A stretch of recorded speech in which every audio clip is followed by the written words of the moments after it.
আসসালামু আলাইকুম, সবাইকে স্বাগত জানাচ্ছি আজকের আন্তর্জাতিক সংবাদে। প্রথমেই জানাচ্ছি সংবাদ শিরোনাম। মার্কিন রণতরীতে ভয়াবহ সংঘর্ষ, প্রাণ গেল 7 নৌসদস্যের। দক্ষিণ লেবাননে ইচ্ছাকৃতভাবে দাবানল সৃষ্টির অভিযোগ ইসরায়েলের বিরুদ্ধে। মার্কিন বাহিনী ধারণার চেয়েও দুর্বল, বিস্ফোরক। যুদ্ধ থামাতে মরিয়া জেলেনস্কি, ট্রাম্পের কাছে সাহায্যের আকুতি। এতক্ষণ শুনছিলেন সংবাদ শিরোনাম, এখন শুনবেন বিস্তারিত। তার আগে আপনারা যদি ফিলিস্তিন ও মুসলিমদের পক্ষে থাকেন তাহলে চ্যানেলটি সাবস্ক্রাইব করে কমেন্টে জানান আপনি কোথা থেকে ভিডিওটি দেখছেন।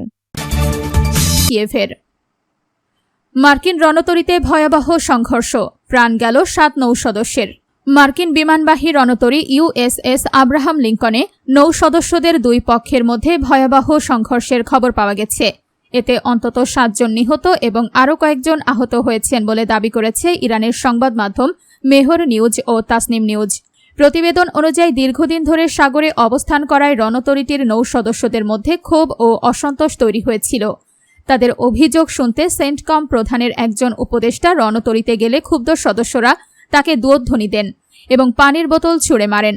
এরপর নৌ সদস্যদের 2 পক্ষ সংঘর্ষে জড়িয়ে পড়ে। এ সময় ছুরি ও ধারালো অস্ত্র ব্যবহার করা হয় বলে দাবি করা হয়েছে।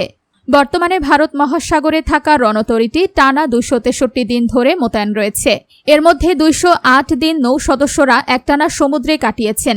তবে 7 জন নিহত হওয়ার এই দাবির বিষয়ে মার্কিন কর্তৃপক্ষের বক্তব্য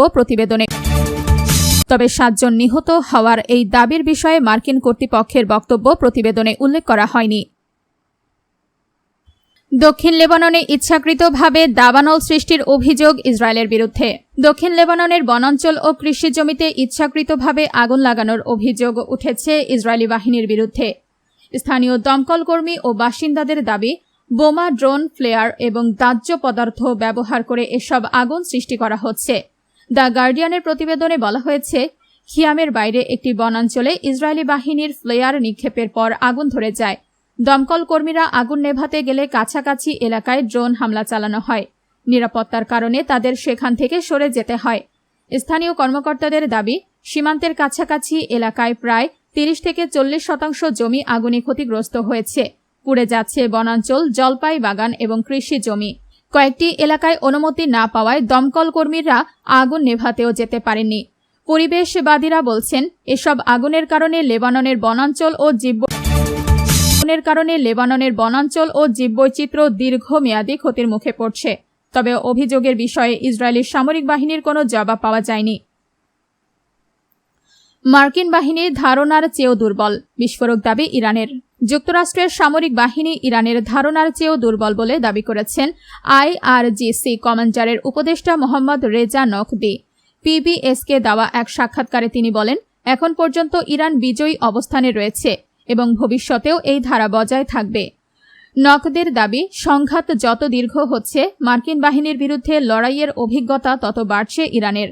এর আগে যুক্তরাষ্ট্রের বিরুদ্ধে সরাসরি সামরিক কৌশল প্রয়োগের বাস্তব সুযোগ তাদের ছিল না, কিন্তু গত 5 মাসের সংঘাত থেকে তারা গুরুত্বপূর্ণ অভিজ্ঞতা অর্জন করেছে।